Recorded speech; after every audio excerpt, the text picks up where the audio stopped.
اعوذ باللہ من الشیطان الرجیم بسم اللہ الرحمن الرحیم اولئک الذین اشتروا الضلالة بالہدى والعذاب بالمغفرة فما اصبرهم علی النار۔ وہ لوگ جنہوں نے ہدایت کے بدلے میں گمراہی اختیار کر لی اور مغفرت کے بدلے میں عذاب کو اختیار کر لیا، اور وہ کس درجہ صبر کریں یا کس درجہ انہوں نے صبر کیا علی النار، آگ پر۔ یہ آیت مقدسہ ہے،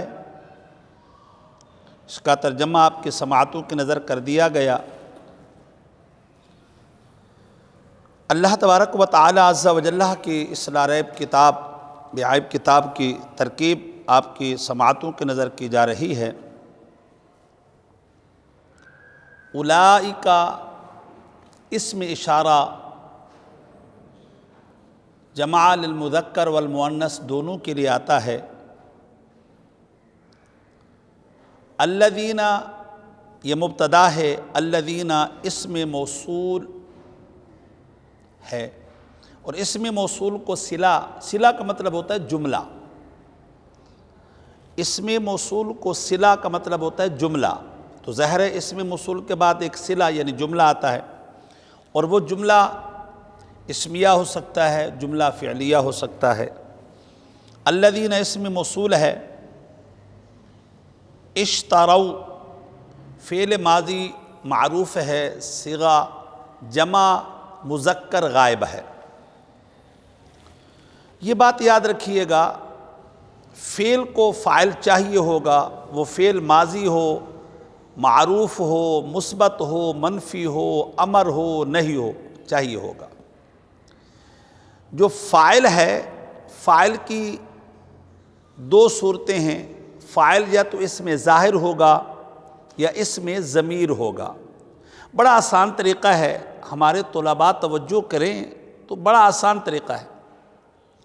فعل ماضی کے دو صیغوں میں فاعل کبھی اس میں ظاہر ہوتا ہے، کبھی اس میں ضمیر ہوتا ہے۔ جب اس میں ضمیر ہوگا تو وہ اندر ہوگا، جب اس میں ظاہر ہوگا تو وہ باہر ہوگا، اور اسے جائز الاستتار بھی ہے۔ ظاہر ہے جب اس میں ضمیر فاعل ہوگا تو اس میں ظاہر کی ضرورت نہیں ہے، جب اس میں ظاہر ہوگا تو اس میں ضمیر کی ضرورت نہیں ہے۔ باقی جو 12 صیغے ہیں وہ فعل ماضی کسی بھی کنڈیشن میں ہو، اس کا جو فاعل ہے وہ ہمیشہ ضمیر ہوگی اور متصل بالفعل ہوگی، ہمیشہ ضمیر ہوگی، متصل بالفعل ہوگی۔ فعل مضارع میں بڑا آسان طریقہ ہے، معروف و مجہول ہو، مثبت و منفی ہو۔ امر کا طریقہ نہیں یہی ہے، نہی کا طریقہ بھی یہی ہے۔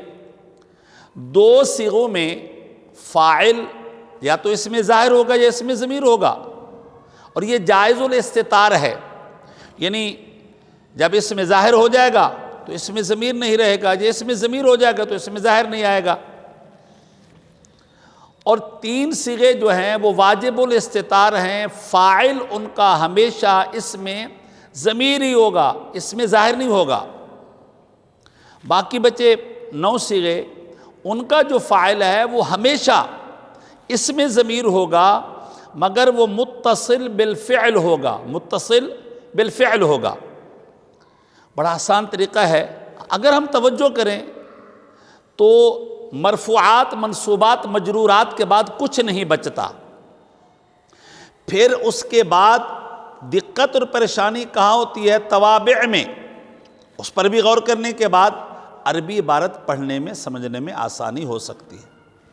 بہرحال اولئک اسم اشارہ مبتدا ہے، الذین اسم موصول ہے، اشتروا فعل ماضی معروف ہے، صیغہ جمع مذکر غائب ہے، واو ضمیر بارز مرفوع متصل اس کا فاعل ہے، الضلالۃ معطوف علیہ ہے، واو حرف عطف ہے، العذاب معطوف ہے، معطوف علیہ اپنے معطوف سے مل کر کے اس کا فاعل ہے، مفعول بہ ہے، با حرف جار ہے، اور الہدا مجرور ہے، جار مجرور مل کر کے معطوف علیہ ہے، واو حرف عطف ہے، اور با حرف جار ہے، المغفرت مجرور ہے، جار مجرور اپنے متعلق، جار مجرور مل کر کے معطوف ہے، معطوف علیہ اپنے معطوف سے مل کر کے یہ